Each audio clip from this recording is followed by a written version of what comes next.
Hi, Spout Loreans. Abdul here with a quick pre-show announcement. If you haven't heard, this coming Monday, August 26th, is the day that we will be launching the first season of our bonus show, Mallbrats, on a brand new public feed with newly scored and remastered episodes. Launch week is going to be pretty huge, with a brand new episode dropping every day. And we're also doing a collab with our friend, the incredibly talented artist, Casey Golden, where she'll be drawing the Cool Treat Kids in her own amazing style. Launch weeks are hugely important for new shows, so we're asking all our listeners to please go and subscribe to the new feed, which is live right now. And when that first episode drops, listen, rate, review, all that good stuff. We genuinely love this show so much, and we think you'll love it too. We're also going to be doing a bunch of launch week giveaways for listeners of the new show, where we'll be giving away custom Spout Lore merch packages from our friends at Fantasy by Numbers, with amazing pins and ornaments and coasters, all with custom Spout Lore art on them. And also, one lucky listener will win the one-of-a-kind Cool Treat Kids character art that Casey is creating. If you'd like to enter to win Casey's gorgeous artwork or any of the amazing merch packages that we're giving away, all you have to do is click the link in the show notes and head over to the new feed and subscribe.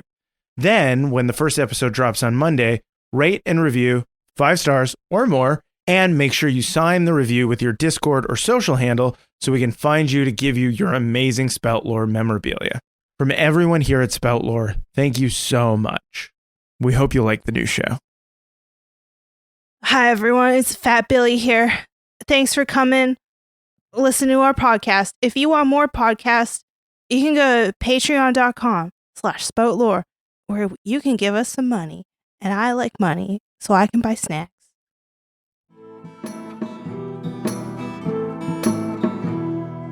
Gather round, friends, let me tell you a tale of 3 heroes, noble and bold. A brute, a druid, and a thief who is but 9 years old. You know them by name, you know them by deed. Their quests are famously daring. So here I sit, singing to you an adventure that is worth sharing. Tuck is the brute, he knows not his home, he loves to sing and fight.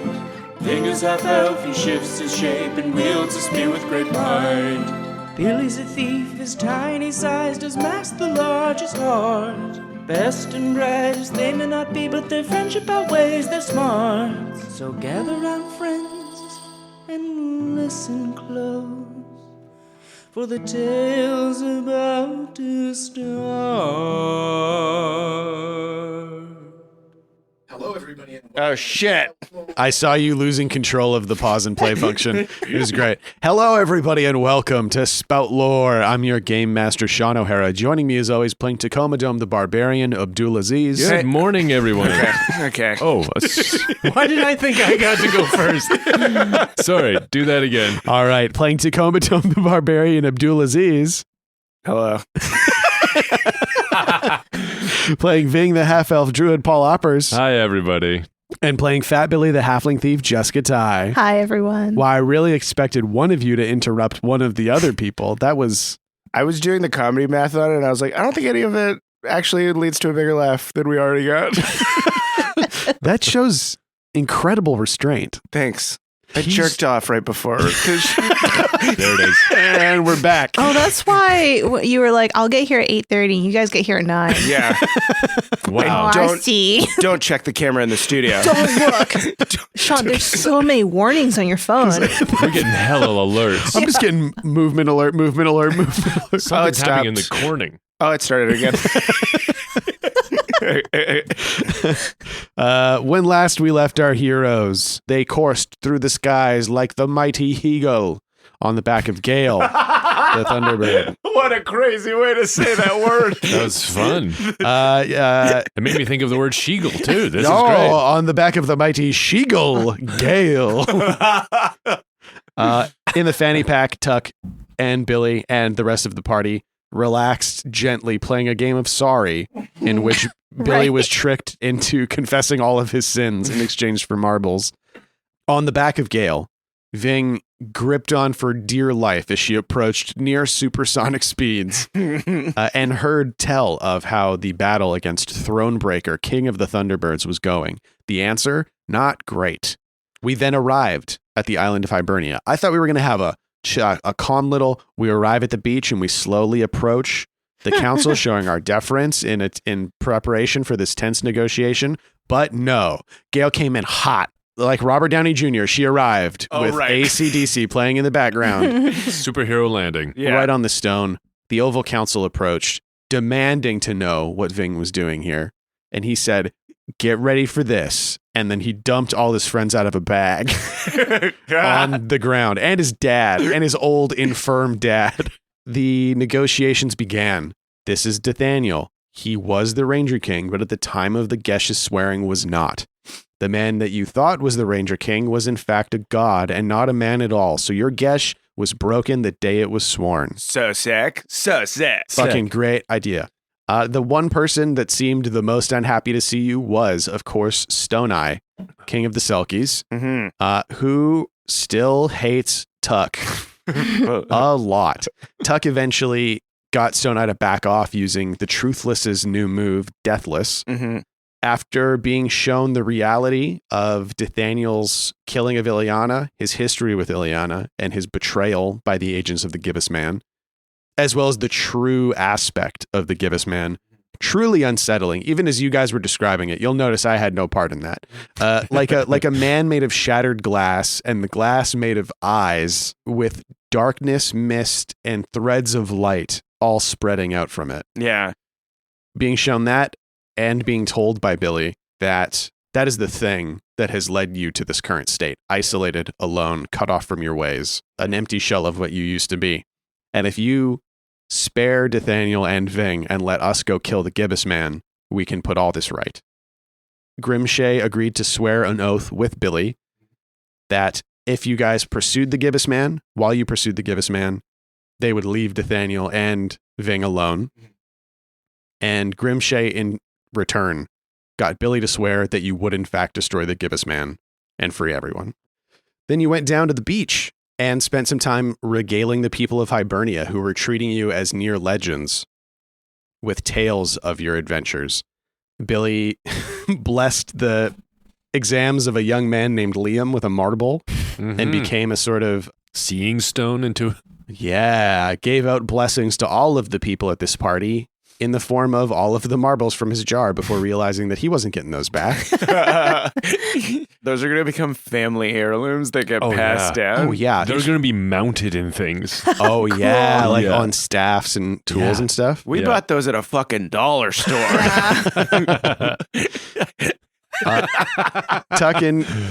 I found them at a bazaar. What was that store? The store that's like one coin. Oh, General Store. Yeah. 1 coin. We bought them at General Store. General Store. You can always find marbles in General Store. Yeah. 1 coin. They're impulse buys by the counter for kids. Exactly. And it's always like, Billy's like, can we get more? I will work harder to be good if you get more. Yeah.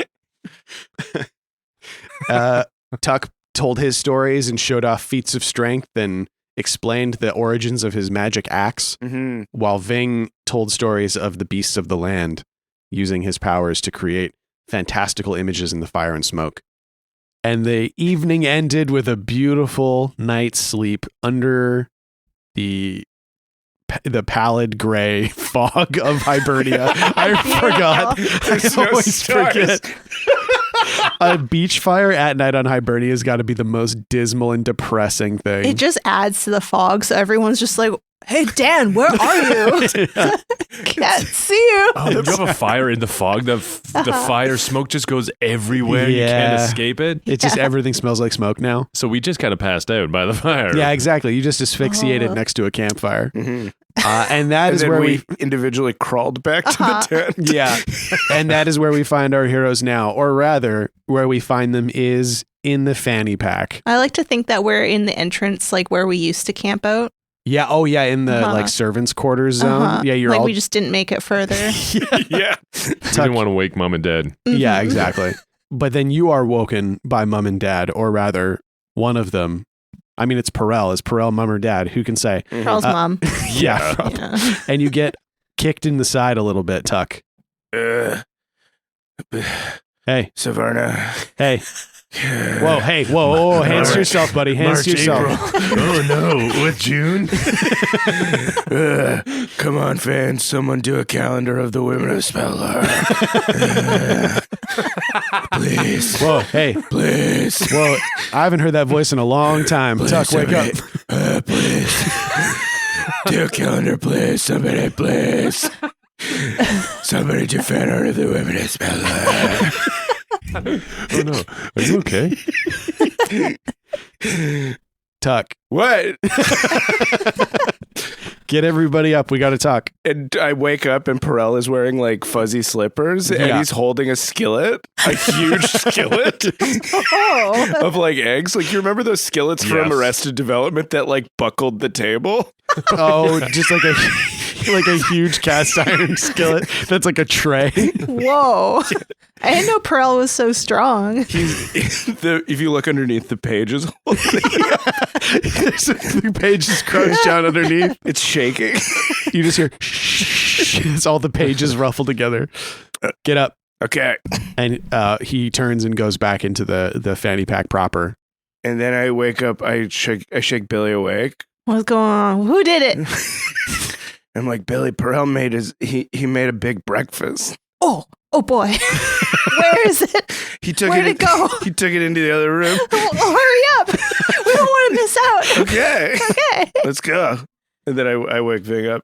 Billy, spit it out. What? Ving, What time is it? What's wrong with your voice? Are you okay? sorry, I can't What's wrong with remember. my voice? Am I okay? Perell made breakfast and Billy is freaking out. Yeah, okay. Did you check his hands for visible poop? Oh no. And then you hear from like the dining area, Perell yelling, "You soap! You soap, Billy!" Wash your hands. Visible poop! Ding, ding, ding, ding. Billy's already put his hands in. And I imagine we cut forward to sort of the observatory area of the fanny pack. And it's got the vibe of like the first talk at a business conference where people are like getting stuff from the buffet table and like, pouring coffee, getting cereal out of the little like twisty gumball machine style thing at a hotel. Perell has like opened up a bunch of pages. So Yeah. like there's other people Yeah. milling about. Yeah, exactly. There's like waiting staff bringing you stuff. There are chairs set out around the lectern that was set up when Morris first arrived. And Perell is standing there checking some notes. All right, everybody. Is it like your birthday or something? Like, what's going on? I think that a lot has happened over the last little while, and what we could really use is a restating of the stakes. Amen, brother. Okay, everybody get some. Everyone's got some food. Everyone's got something to drink. Yeah, Tuck has one of those like buffet plates that is piled too high with all of the stuff he didn't want. Because he's like, I'll eat all this stuff and then I'll go back for the thing I do want later. This is a classic buffet technique. You fill up on the stuff you hate. Yeah. And then Nobody else do that? I knew it. I Okay. for sure saved my favorite thing for the end. Yeah. When Well- you'll enjoy it the least. yeah, but Yes. what do you mean you eat all the stuff you don't like first? Yeah. Well, like, Even just at a buffet. the less fun stuff. So, like, well, actually, I do have like a bit of my favorite. I always make sure. Yeah. And then I have like my salad and the good stuff. You looked around like, is that okay Yeah. if I... That was yeah. salad. But we're describing like Paul and Jessica. You're describing like classic buffet. You have some soup, you have some salad, and then you have a bunch of stuff. No. I'm saying you eat the like. I don't really like chicken parmesan, so I'll take Yeah, some of that I'll take it first to get first. out of the way. Because don't I you have just to eat. You have to eat one of everything. A bit You of got to all the eat stuff. one of everything. What if it surprises you and it's Yeah. really good, And I then you're like, guess. Yeah. oh, if I hadn't eaten something I didn't like, I wouldn't know. And also, you don't get the value of the buffet unless you eat one of everything. Yeah. You have to get You so don't get much of this- the proteins. To get the value of the buffet, you have to devalue yourself. There's a direct... You got to make yourself a garbage can. Uh-huh. Yeah. I'm starting to think that I'm wrong for only eating the stuff that I like at a buffet. But what if the stuff you like is undervalued, Like, what if you really like cereal? It's like, no. Cereal's cheap. Like, you got to eat the expensive Just stuff. snow Yeah, crab that's what I- legs. Yes. I feel like I'm going crazy. This is the conversation that's happening at the buffet table. As we're telling Morris what our logic is. No, but I like roast beef, so I just go for the roast beef. Yeah, but you could have that any time. Why not throw some prawns on there too? I don't like prawns. Yeah, they look like shit, dude. Doesn't matter. We're not talking about what we like. We're talking about maximizing the buffet. Okay. And Perell starts banging his fist on the lectern. Buffets are not about what you like. They're just about how much you eat. It's about how much you can do to yourself. Yeah. Buffet is French for self-loathing.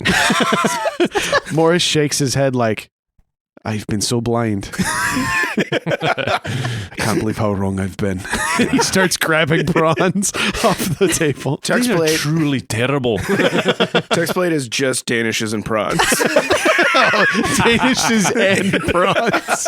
Billy's so upset 'cause he loves the Danishes. He's like, wow, take them all, don't you?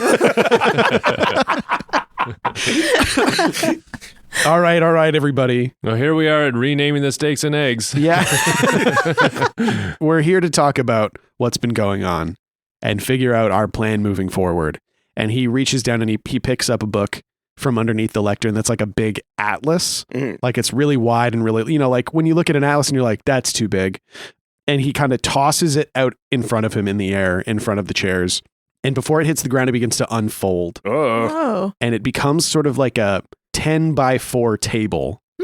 And you hear like as pages start folding and form what you would recognize from the scant maps that you've seen as a 3D relief image of the Eastern continent. Whoa. Wow. Thank you. Dinner and a show. Thank you so much. I found it on a bookshelf. Can I spout lore on the world?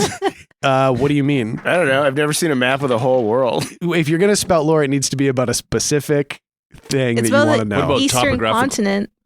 About the Eastern continent? Yeah, that you opened up on. Do you want to do that one? I don't know. It's just the thing that he opened it up to.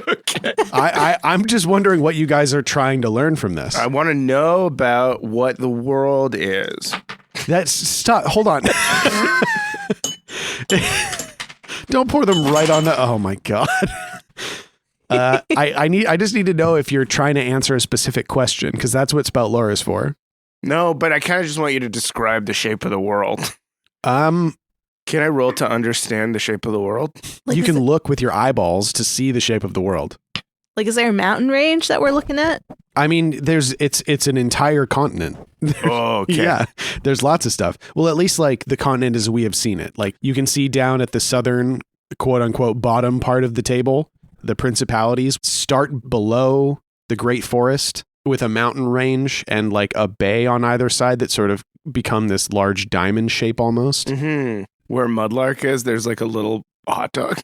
There's a little hot dog, a little frog. Yeah.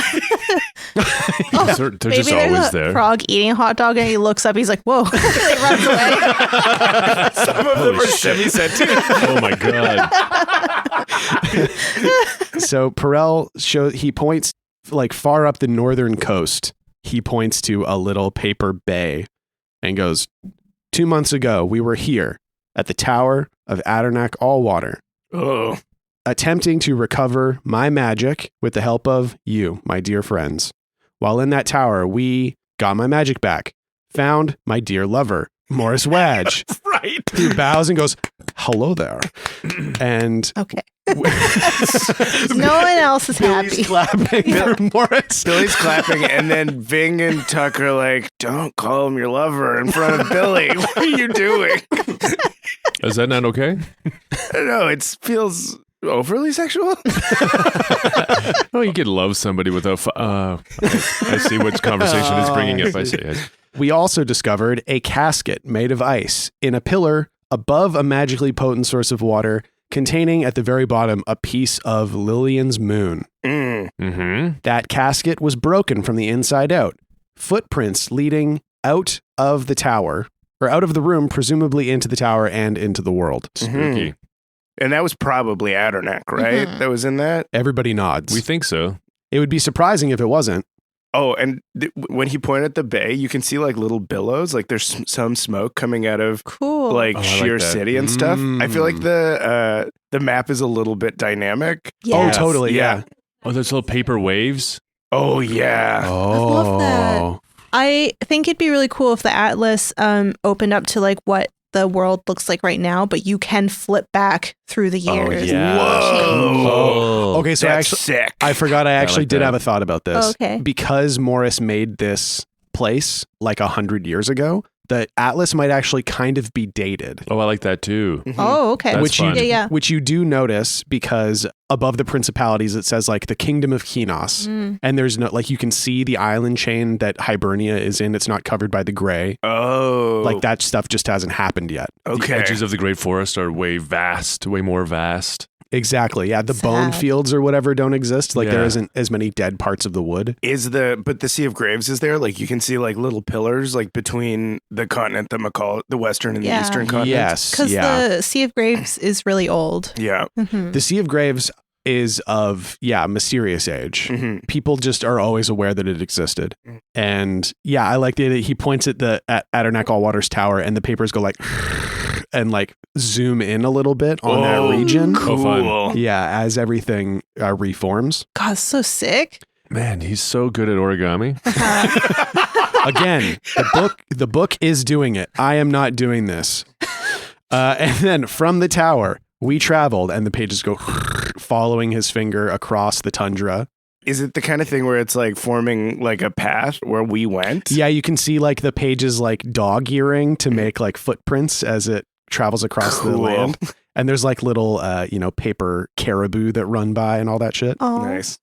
From here, we were approached by, quote unquote, Dathaniel, the Ranger King, Mm-hmm. who tasked his son, Larangarvinga, Mm-hmm. with taking down the Court of the Wood by manipulating the runes in the Heart Tree in Heartwood City. A little Dathaniel shows up and licks his lips. Imperceptibly.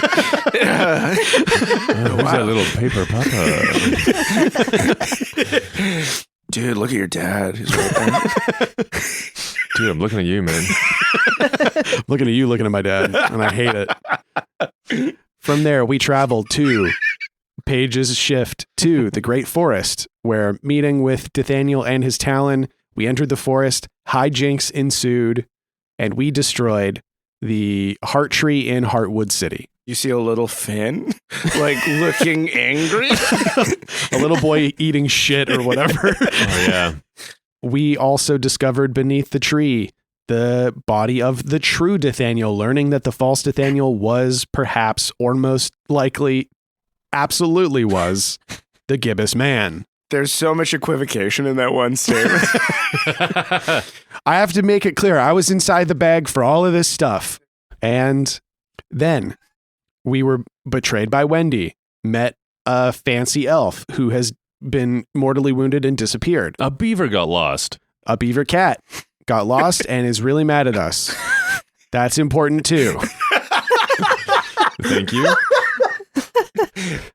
I like the idea that Perell is still assimilating a lot of the details, so Yeah. he can't tell what's important. Or and what. we're like Yeah. reminding him throughout. So we're like, don't forget about the beaver cat. Yeah. A man is floating around somewhere above this map attached to a bunch of birds.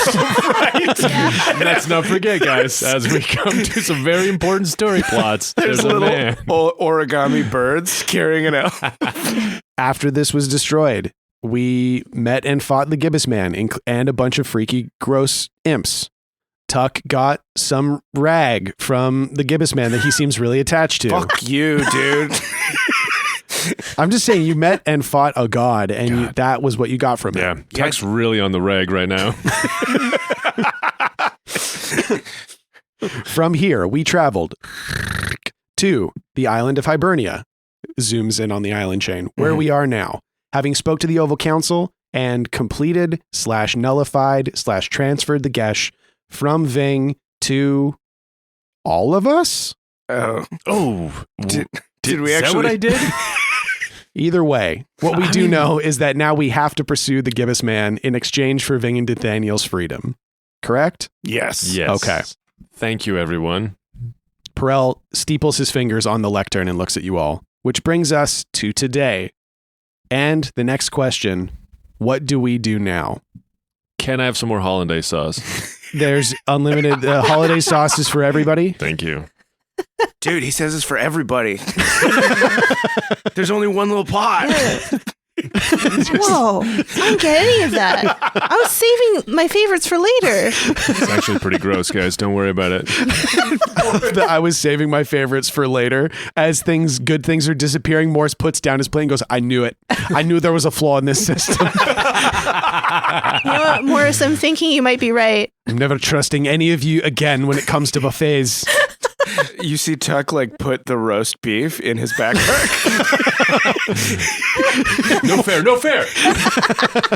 That's the second part of the buffet, Morris. You steal some of it for later. What? What do we do now? We Well, can go, make more hollandaise, I guess. and we can go back and get our actual favorites. And then you hear tap, tap, tap coming from the hallway. We look. Nathaniel has emerged from his room. He's holding onto his blackthorn staff. Looks like in the walk from his room to here, he has become unbelievably exhausted. Mm-hmm. But he looks at all of you. I think I might be able to help. And cut forward a few minutes so we don't have to watch Nathaniel walk all the way to the front. And you're gathered around. He's standing in front of the 3D paper relief of the Eastern continent. I remembered something. While I was there under the tree, I was vaguely aware of the gibbous man's perceptions. And while I can't tell you his whole plan, I can tell you that the war, and he points to the principalities as the pages shift and move to focus on the place where all of this adventure started. Oh. And he looks at all of you, says, there is a war down there, right? From what we've heard, yeah. The Princeps of the Firefield's principality started it or something. I think they invaded one. What did my wife say when she stabbed me? So the Princeps of the Firefields, which I think we actually said are two people, Mhm. it's like brothers, Yeah. have invaded, I think, the High Spear principality, or they're basically, but like they're going to war against the other principalities, Mhm. at least the closest ones. And when you say the Princeps of the Firefield principalities, he snaps and points at you, says, yes, the Firefields, the Princeps. The gibbous man needs that invasion to succeed. I don't know why, but I do know that if you wanted to stop or slow down the gibbous man's plans, finding and stopping the Princeps of the Firefields would be a good place to start. Whoa. Did you remember anything else? A feeling, even. Can I use Spout Lore on this, maybe? Mm-hmm. Yeah, totally. Or Smart. discern realities, Discern maybe. realities? Yeah. So 2d6 plus wisdom. Can we all discern a reality from? Yeah, depending on From how many Nathaniel? questions we get. Yeah. All right. Does someone else want to do it? I have -1 wisdom. -1 wisdom is pretty bad. Oh, I'll discern realities. That makes sense. He's your dad. Yeah, You could probably get him to do stuff. I can read him. I can guilt him into things. 4. Wow. I got 5. I shouldn't have said guilt him into things. Okay, so on a failure, Nathaniel, when you ask him if he remembers anything else, he holds on to his blackthorn and closes his eyes, and it looks like he's really trying to remember something. And then he looks up at all of you, and for just a moment, the eyes, like the light reflects in his eyes, and you see a blue eye and a black eye. Creepy. Whoa. Creepy. Whoa. And then he shakes his head and he goes, no, I don't. What was that? He like moves over to a chair and sits down. I think he saw through me. He saw us? Just for a second, I was able to lock him out, but I think so. Just now. Just now, for just a second. Well, it's okay because we saw him too. So at least we know that he's watching us. He has the ability. I'm making lemonade here, but but that's not bad. That's not bad. We're just trying to calm his dad down now. Yeah, It's exactly. totally fine. It's not your fault. Because he looks like Nathaniel. If you look at Nathaniel right now, he's got his head down. He looks furious. Yes, this thing. He's the strongest person. He's never been so weak in his life. Yeah. He's not used to being such a broken man. Yeah. And there's definitely stuff he's not saying right now, but he is angry. His physicality is finally reflecting the shattered man that he's been his whole life. Yeah. And also, like, him being so angry at being vulnerable Yeah. is like such a Yeah, Nathaniel thing. totally. Yeah. Maybe injecting a little bit of my dad. All dads. Oh, yeah. All dads. Dads across the board. Dads. Yeah. Capital boomer dads. Yeah. Oh, yeah, for sure.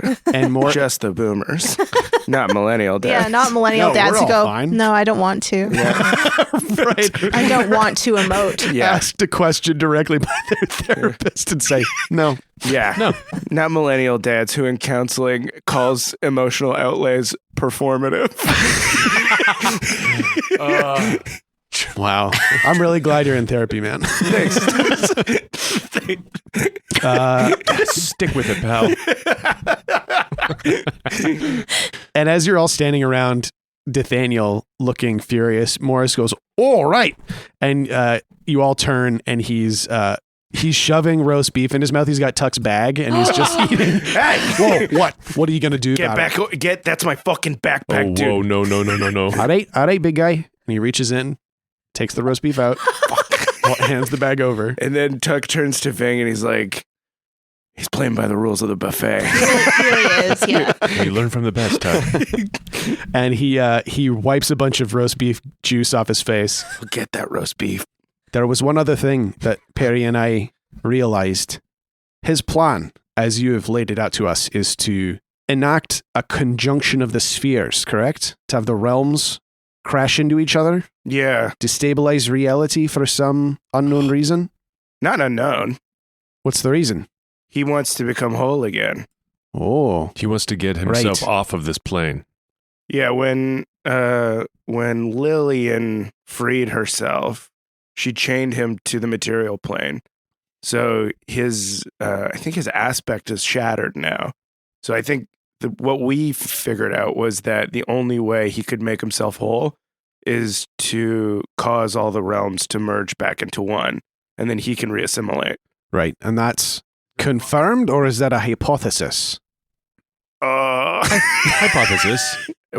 Sean, you tell us. It's a hypothesis. Okay. It's a hypothesis. That is your best guess, and it's a very good guess. It's an informed hypothesis, but it is not confirmed because the Gibbous Man would not tell you his plan. Of Yeah. course. But Morris, that's why you were stuck in the In the Oh, margins of reality. Yeah. The thaumic realm. that's The yeah. margins are a good way to put it. I was shoved into the gap between the words of reality. Yes. Yes, right. So if his plan hinges on the conjunction of the spheres, in his diminished state, it is very likely he has no control over when that happens. Oh. Is it possible that in his attempt to cause more chaos and to disrupt this reality, he might be going after the high spear to disrupt communication across all land? It's not impossible. Because the high spear, I don't know if the fans remember this. Can you remind them what the high spear is? Right. So to remind the listeners, the High Spear, which we described, it's the namesake of the High Spear Principality, is a glass, shattered, sharded wizard tower that hangs above the city of High Spear.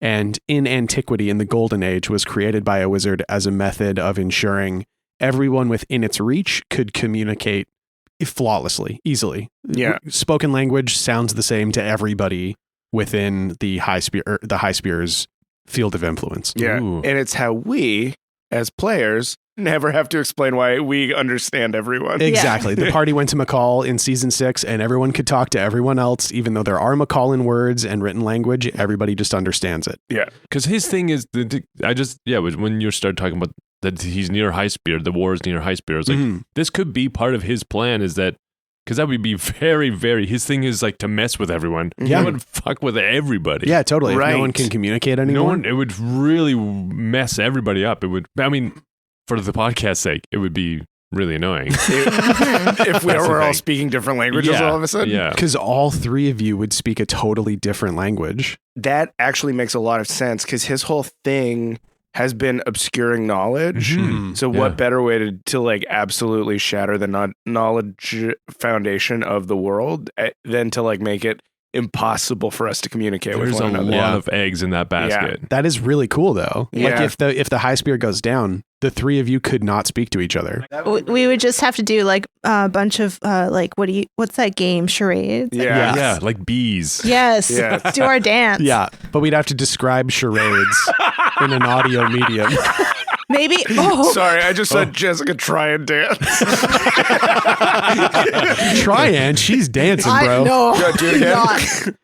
Okay. That's kind of a dance. She's dancing like a bee. I think that's what she's trying to do. Yeah, it's hard to dance pretending I have like 6 legs. I only have 2. I thought you were pretending to be Billy. It's hard to dance when you're a perfectly round ball. Yeah. Oh, this is okay. Actually, here's something that we're running up against is character knowledge versus player knowledge. Mm-hmm. Do the characters know about the high spear? We might not. We might not, but I bet Perell and Morris do. Yeah. Oh, right. They were around when it was There's being understandings. built. Yeah, Yes, or they- when it was up. Yeah, So they would clue into that. yeah. He said that the princeps of the Farfields are attempting to invade High spear. High Spear. He could be going for the High Spear. What's that? The High Spear? Well, yeah, we know what it's that tower, but who By cares? them all. It's a tower at a mall, dude. Are you worried about the fucking hot topic? The tower was designed by a wizard in the Golden Age to create a field of flawless communication between different people. Did you never think it was weird that everyone on the planet spoke one language? No? I've never thought of it ever. I Yeah, just assumed everyone was like me. Yeah. Everyone speaks fairy. yeah. Wait, you're speaking fairy? Yeah. Aren't you? Wait, are you? I'm speaking Macallan right now. Oh my god. And then the camera shifts to like a third party perspective where it's incoherent. Unintelligible. Where Billy's language is just feral growling. Ving sounds like Nev Campbell. Wait, Nev Liv Campbell. and Ving sounds like Liv Tyler? Ving sounds like Nev Campbell in Wild Thing. Oh. Yeah. And Tuck is just speaking Arabic. Yeah, Tuck's just speaking real world Arabic. Earth Arabic. Yeah, Sharmuta. Say more. Yeah. Shawara. I just said the streets. That's cool. Honestly, I know so little. I know Habibi. And I'm in a Shawara, ya habibi. Oh, it's so sultry. And I some hummus. I know one of those words. Just say I sell hummus. No, it's I want hummus. Yeah, same. I know another one of those words. Did you say I want falafel? Yeah. Nice, I'm learning so fast. Speaking Arabic. Jessica's downloading Arabic as Yeah, we speak. just Bing, bing, bing. Tuck just the whole time. Tuck doesn't even know Macallan. He just is asking for falafel over and over again. High Spears translating that into Yeah. actual words. That would be a crazy mind fuck to learn that you have all like you and your closest friends have all been speaking different languages. Oh yeah. And it all depends on this like pile of glass. Yeah. Like we gotta get there so fast. And Perell goes, "Oh, fuck. Yes, absolutely. If the gibbous man wants the princeps to succeed, quote unquote," he starts doing air quotes in everybody's faces. Get the fuck out of here, dude. Those are wild air quotes. in their invasion of the High Spear Principality and theoretically the capital of High Spear, because why would you invade a territory without invading the capital? Maybe he's going for the High Spear. He's disrupting knowledge across the world. Communication goes down for everybody. Then we're fucked. We can't do anything. I can't make any dick jokes. We gotta get our... What language does Allison speak? The amount of people that you're going to be able to hit on is going to go down wildly.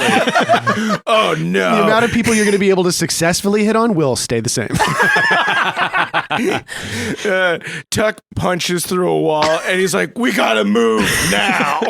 Wait. Let's talk about this. Victor's behind behind the wall, like Fitz goes right over the. That was close. The two wolf eyes in the painting next to you. Wait. Let's talk about this for a sec. So, like, as Morris is talking about how the gibbous man is working, he has no control over the movement of the spheres themselves. Mm-hmm. If he did, he would have done it already. Yeah. So he's like, which means lost that voice completely. Oh my God, he's fucking with the tower. All of us are getting weird accents. So that means that we're all working on the same timeline, which means that things aren't as hopeless as they might have seemed. If he has no control over the movement of the spheres and he can't force them to collide, because he would have done that long ago if he could, that means that we still have a chance to stop him. What? Tuck has zoomed the map in on the Penusian Bay. It's like, it looks like a dick and balls. Oh my God, it does. Somebody stabbed me. The Bay of Penus looks like a dick. There's like a little school of dolphins swimming, and it looks like a little stream of pee. And then Billy says that, and it's like, yes, Billy, that's pig. Yeah. It's nothing else. And that's it's funny that we're talking about like the story based on the, like, we can see Billy, like, you see the halfling lands, you see a little paper Wittershins and Sunwise. Mm-hmm. And then there's what's east? We know that Penusia is east, but what's east of Penusia? The edge of the book. I thought Penusia was. Yeah, on the map we've never gone further east than that. Can we scroll? Oh yeah, let's we do scroll? it. I mean, Yeah. what's over there? Scroll realities. All right, Billy's little fingers are moving the. Roll it. Well, roll what? Oh, I guess Spout Lore on the map. Oh yeah. Lore, I Spout think. Lore, Yeah, sorry. Okay, 2d6 plus intelligence. Intelligence? Billy has the For Spout highest Lore. out of all of us. 5.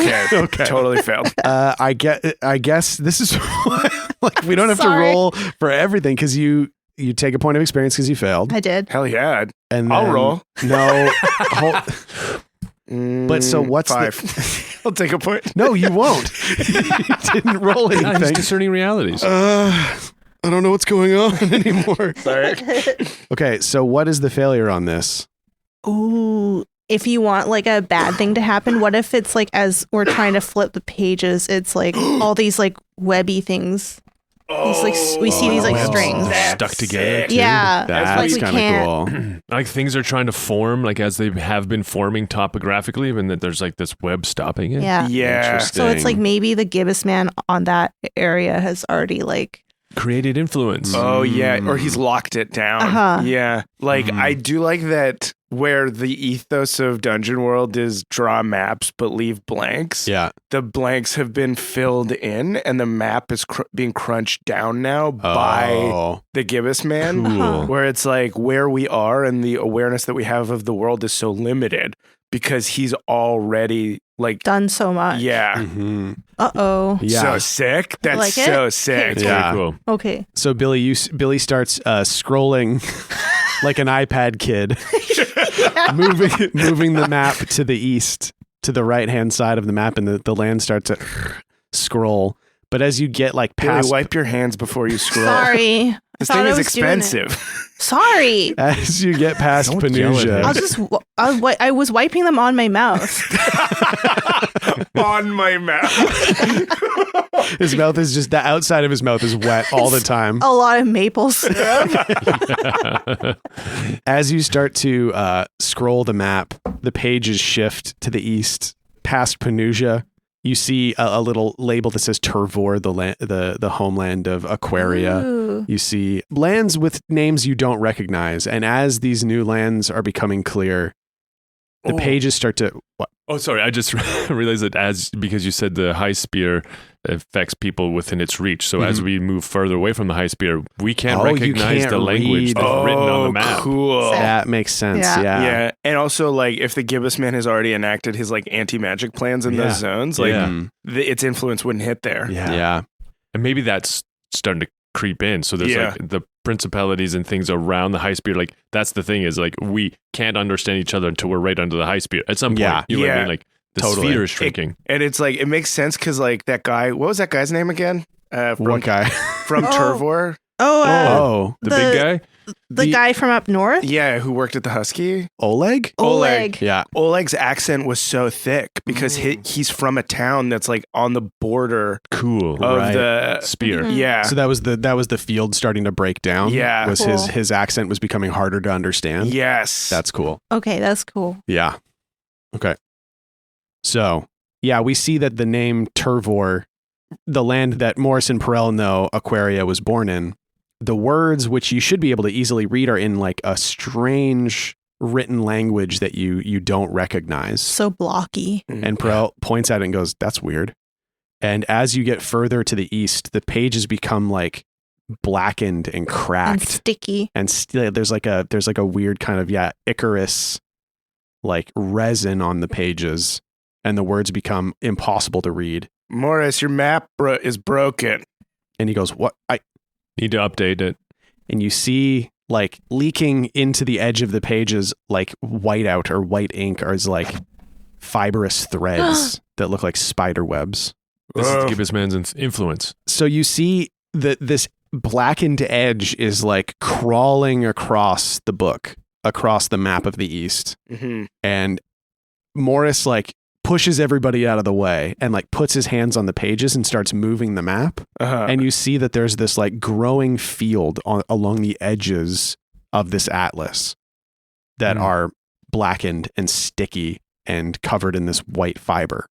And he suddenly just puts his hands under the table and the table begins to fold back up and he slams the book shut. What the fuck was that? I don't know. Could he see us through the book? I don't know. He's a god. How does this book work? I don't want to get into it. Literally, the thing that we would understand the least. Yeah. But I think I know what the next step is. What is it? And he walks over to the fireplace and he throws it in the fire. No! Oh, no, My actually. game! There'll be other games, boy. Okay. This Gibbsman is everywhere. We have to be exceedingly careful from here on out. And Tuck looks at Nathaniel.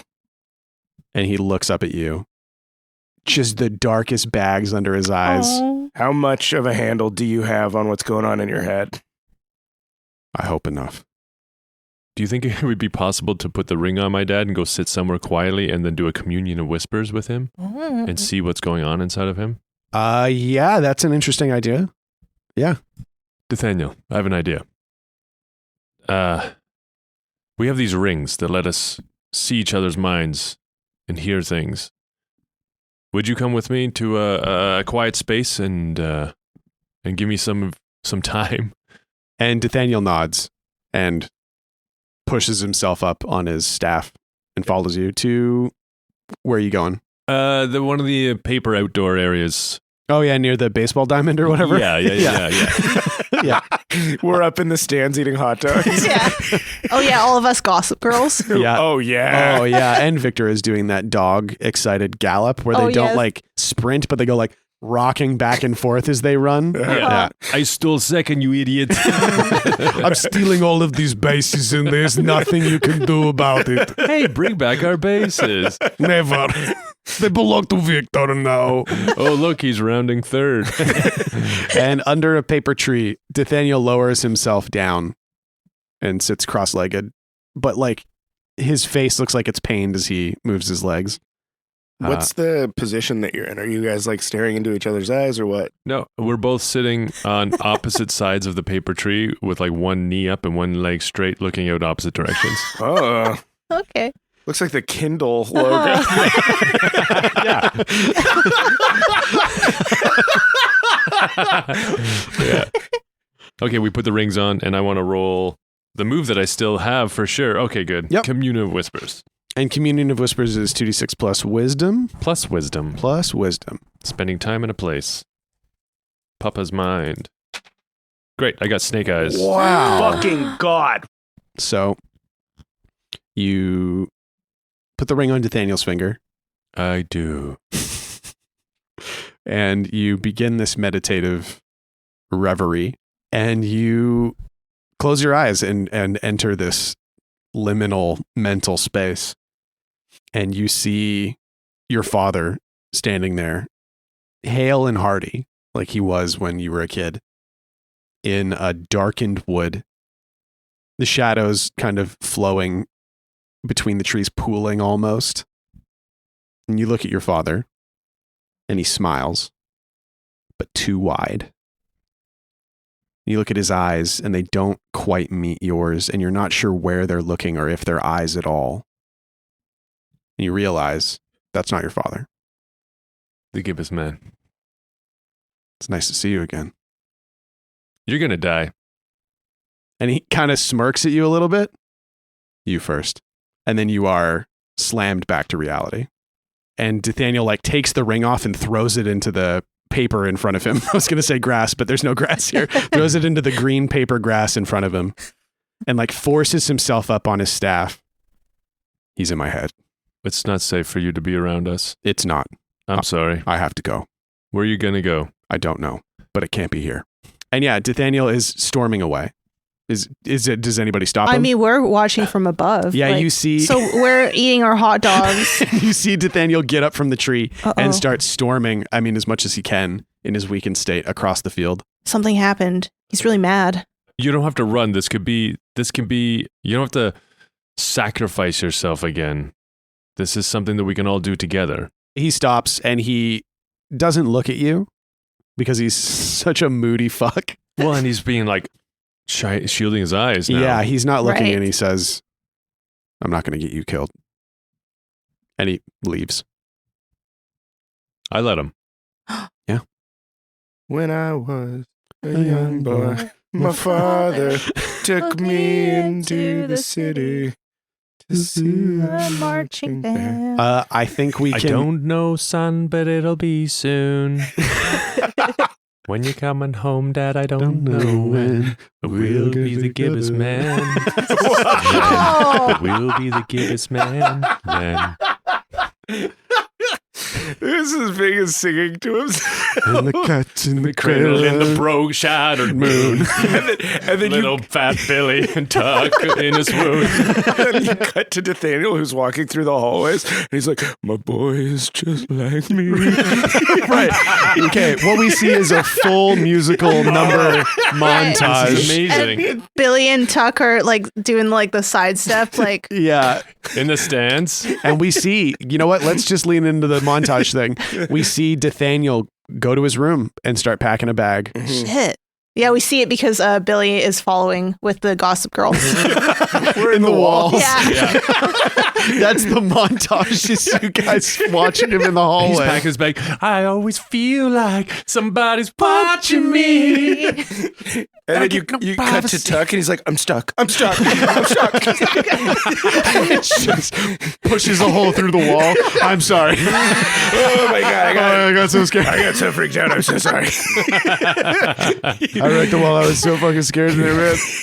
And I think we can comfortably cut forward to Nathaniel's room, empty of all personal affects, broken and now abandoned physical recovery equipment, and sitting on the bed, Ving, holding something that your father left for you.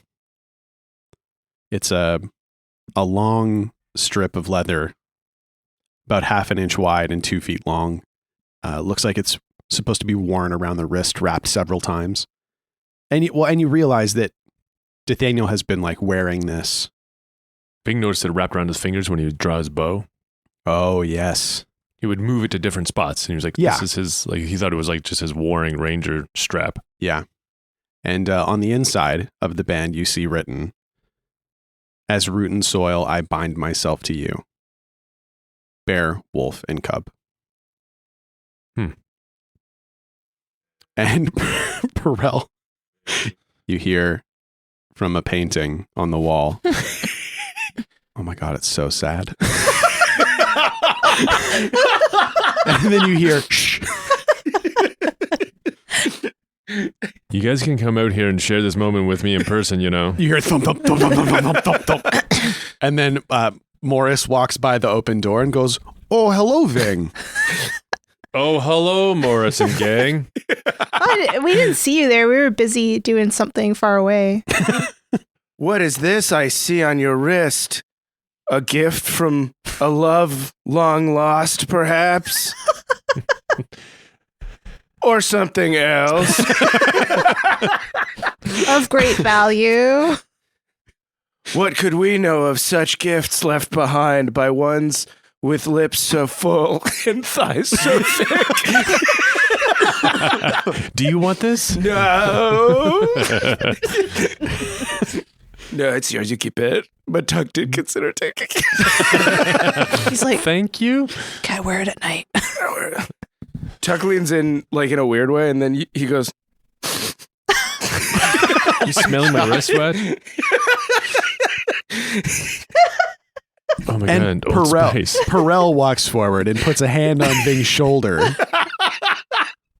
right. I'm really, His dad just left. I'm really sorry.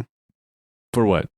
You get reconnected. Then it turns out that your father wasn't your father, but the malicious sky god that's trying to kill the whole world. Then you do get to reconnect with your father, and it doesn't really go the way you want it to, and then he goes away. I mean, I didn't really have an idea of how it was gonna go. I was hoping for closure, but him leaving and trying to fix things on his own, that makes sense. It feels like some sort of closure, I guess. I don't know, man. It feels like it's the thing he was trying to do the whole time. He just has always been sacrifice himself. I think that's what made him such a hard warrior. I guess some people they only really know themselves through the oaths that they keep and the duties that they have. And Morris and Perell look at Tuck. That was very apt. Are you feeling okay? And Tuck's like, I don't know. It feels like something's just And there we go. inspiring me to be more. He's back to normal. Okay, well, we're gonna give you some space. And they Wait, I should have just a reaction. I like the idea that Ving says that. Wait, guys, I need to have. Let me just like sum up this moment here. Daddy, he gone. And everyone nods sagely and starts. You know what? I didn't expect to feel like this, but I wish him all the best. Let's get out of here. We got places to go. Where are we going? You guys never decided. We Yeah. never did I don't decide. know. So, like, okay. Yeah, so if we went to High Spear, like, I wonder if Perell and Morris would be able to, like do some work to kind of bring back more of the arcane stuff. Like, what? Oh, I want to know. the high spear creates like a magical cognitive field that blankets the whole world. It's almost like a broadcasting. Yeah, it's like a broadcast tower. It's basically a radio tower. Yeah, that beams like a translation spell into everyone's head. Mm-hmm. What if they use that infrastructure to try and collapse the pocket dimensions that all the wizards escaped into to cause them to come back in, which might bring magic back into the world? Great idea. Or if they fail, kill everybody. Every pocket dimension just crunches on the wizards. it's like flipping on the Hydron, Yeah. the Hydron collider. Oh, man. Is that something you... Oh, because you guys don't... I like that plan. That's I a think very that's cool really idea. I cool. like it. I feel like we need it at this stage where it's like the gibbous man sounds like he's got people on his side. Yeah, we need. Yeah. And it's like if it's just the three of us, like we don't really have magic like that. No, absolutely not. And I feel like we need it. Yeah. Well, yeah, and that was your whole plan. Like from when you met Maggie at Wickport, this was what your plan ended up being, was get the wizards back to create a magical field. Okay. Yeah, okay. I do Haunted. like that. I feel like that makes sense narratively for where we might be going. Mm-hmm. and then the war on the way, where it's like two birds with one stone. If we fuck up the war and like the princeps plans, like if we just kill the princeps, then that also works. Yeah. And then we can just go to the high spear and then try and do this magic thing. I think that could be a Perell and Morris thing too. Is like, like they figure hey it guys, I bet he's going for the high spear. Oh yeah, I think that would be. I think so. What we're intuiting as players, they would tell us for sure. Yeah. I look at like Morris and Perell. Where do we go now? Well, I suppose if we're going to pursue this war situation, we should probably know more about the war. Oh yeah. Yeah. The princeps of the Firefields are attempting to invade High Spear. Yeah. High Spear. And Perell goes, High Spear. And they look at each other and go, High Spear. And Morris goes, I can't believe we didn't think about this before. If the High Spear is projecting a magical field over the planet, and Perell cuts him off and goes, that might be something that we could use against the Gibbous Man. Oh my God. And they kiss. Oh my God. Oh, and they start really going at it. They're so horned up. Slowly move together. And Morris pulls his face away from Perell's and goes, you're a genius. And they start kissing. And Perell pulls his face away and goes, you're a genius. And Morris pulls his face away and goes, I know I was talking to myself. They're like crashing into stuff in the room. With their eyes closed, trying to get out of the room. We'll just be out in the pool. So the question, Perell says, is we need to find the princeps? Is that our goal? Do we find the princeps? Well, yeah, I guess. Do we go to the attacking? Do we go to like the black glass side of things and try to like destroy it from within, or do we go to the high spear side of things and try and defend it? Like that feels like the two paths that we could take. Yeah. Is there a clear side that we are on between the two principalities? Well, the princeps are with the Gibbous Man, so we're on the opposite side. Yeah. That is a good way to think about it. Those are sort of the two. Well, I guess there's three ways to do it.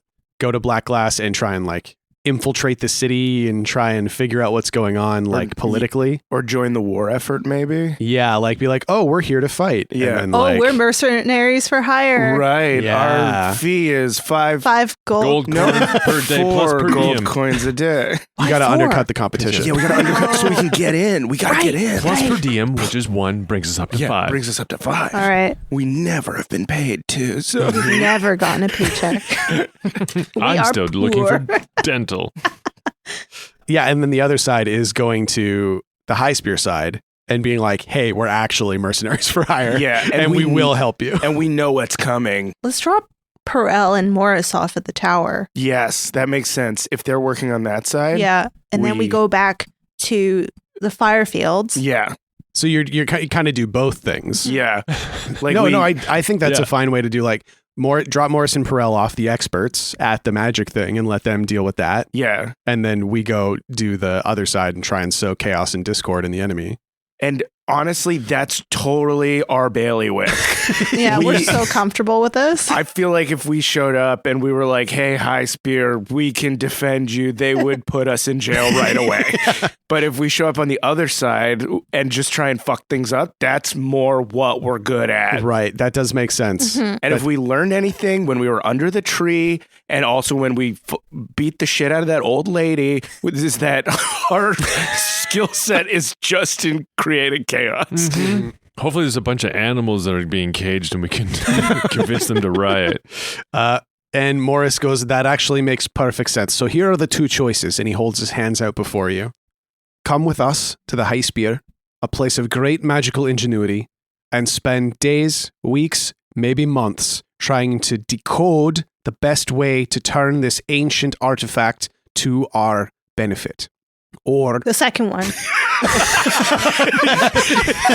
It is very funny. The second one. Please, the second one. And that's where we're going to end it for this week. We all high five a second hand. Yeah. Thank you for joining us, everybody. My name is Shawn O'Hara. I've been your game master. Joining me, as always, playing Tacoma Dome the Barbarian, Abdul Aziz. So long. Playing Ving the Half-Elf Druid, Paul Oppers. Take care. And playing Fat Billy the Halfling Thief, Jessica Ty. See you later. Thank you to Aaron Reed of Vancouver's Sunday Service for our intro and outro music. If you would like to hear the music produced by Aaron personally under Aaron Charles Reed or ACR, you can find him at aaronreed.bandcamp.com. And if you want to hear all the music produced for the show by Aaron and written by Abdul and myself, you can find that at soundcloud.com. And thank you to all of our supporters around the world. Without you, this show would not be possible. So if you want to support the show and gain access to a whole bunch of cool bonus content, check us out at patreon.com/spoutlore or spoutlore.com/moneyplease. And thank you finally, and most of all, to you for listening. We'll see you next time. And so ends the tale of adventures three who tried the best they can. Though dumb and scared and lost they be, for time's abreast in revelry. And though our journey may be lying a conclusion, we will not leave you without a resolution. Return next week to hear some more whilst you commute or do your chores. And for you, I'd gladly spout more. The Fable and Folly Network, where fiction producers flourish. From the team behind the award-winning Best Fiction Horror podcast, Nightlight. A new audio drama that brings the southern folklore of True Blood and the cosmic horror of Lovecraft Country to your ears. You don't hear that, do you? Afflicted is a tale of hoodoo, a demonic book bound in human flesh, and natural disasters that are anything but natural. Which grave did you get the dirt from? Which grave?